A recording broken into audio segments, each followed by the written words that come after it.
Hi there. Many things in Three.js extends from an Object3d.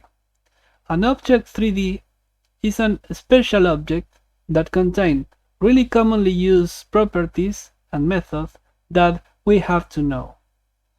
If we're looking for on the official documentation,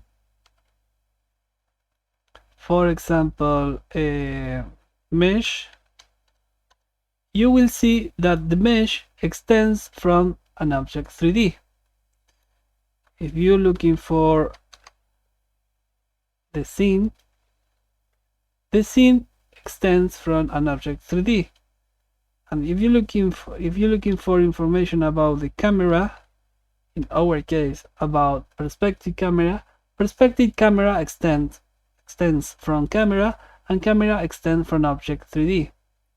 We will see right now just few properties and methods commonly used. The first of them is the position. You just can press Ctrl F and write position, and you will see this position is a vector 3D, which is a special object here in this library. Position. Another one is rotation, and the next one is scale. These three attributes belongs to the transformation, which is known with that name, with transformation.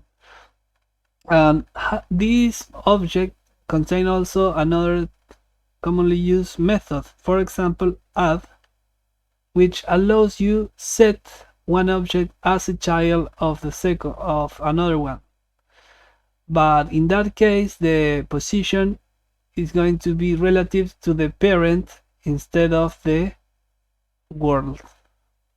And another method commonly used is lookat, that allows you rotate the object facing a specific point on the world space.